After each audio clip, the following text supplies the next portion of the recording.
Mac and cheese, buttery noodles bathed in gooey strings of golden cheddar. Is there anything more, American? Wait, wasn't it Italian? Where did this dish actually come from? Let's unwrap the layers in the secret history of mac and cheese. Pasta and cheese go way back to the times of ancient Rome. The Romans were grating cheese over pasta long before it was cool. Fast forward a few centuries, and the dish was evolving across Italy, each region giving it a twist. So who brought it to the States? The answer? Thomas Jefferson. Yes, that Thomas Jefferson. In the 1780s, Jefferson was traveling through Italy and later living in France as a diplomat. Alongside him was his enslaved chef, James Hemmings, who was training under top European chefs. Hemmings learned all the secrets of European cuisine, macaroni included. When they returned to America, Jefferson brought back not just recipes, but a pasta machine. He began making his own pasta, but quickly realized it didn't taste as good as Italian pasta. The secret was in the special flour, made with semola from Naples. So he stopped making his own and imported tons of pasta from Italy for that authentic taste. He couldn't have enough. By 1802, as president, Jefferson even served macaroni pie at a White House dinner. Not everyone was impressed, though. One guest complained, thinking the pasta was filled with onions. Spoiler, it wasn't. But regardless, Jefferson pushed the dish hard, and it started to stick. In 1824, Mary Randolph, a cousin of Jefferson's and fellow Virginian, published a Virginia Housewife. Inside, a simple recipe for macaroni and cheese. Just macaroni, butter, and cheese. Randolph's book became an important reference in early American cooking and helped cement mac and cheese as a staple dish. But it still wasn't for everyone. Pasta was pricey because it was imported. So how did mac and cheese go from presidential dinner to pantry staple? Let's talk food science.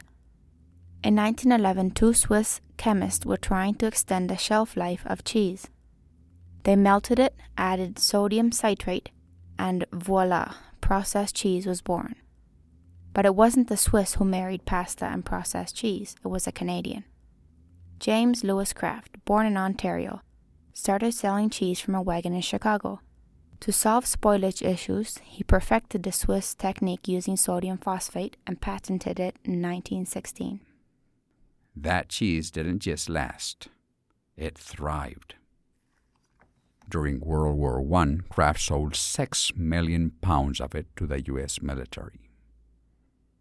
Then came the Great Depression. Money was tight. A clever Scottish salesman had the idea to bundle pasta with Kraft cheese using a rubber band. Kraft loved it. And in 1937, they launched Kraft Dinner.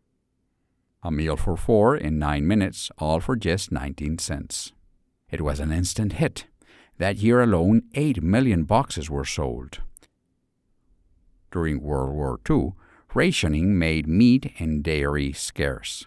But that box of mac and cheese, packed with protein and required just one ration coupon, it was a game changer.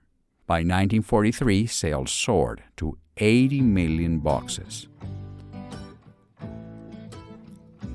After the war, mac and cheese wasn't just convenient. It was part of the cultural DNA. Easy, fast, comforting. Ad said, "Don't hurry, puff and wheeze. There's a main dish. That's a breeze." In 1954, Kraft switched to the iconic blue box we still know today. And modern chefs, they've gone wild. Truffle mac, lobster mac, bacon mac. So yeah, mac and cheese might taste all American, but it's got roots in ancient Rome, a French-trained chef, a pasta-obsessed president, and a Canadian cheese mogul. Whether boxed or baked, fancy or fast, mac and cheese has come to outlast. And now you know the secret history of mac and cheese. If you like this video, don't forget to give it a thumbs up, subscribe, and ring the notification bell to not miss when we upload new videos. See ya. Bye. Gonna make my living with my horse and my time. You keep the glory, the pleasure's all mine. I ain't a puncher.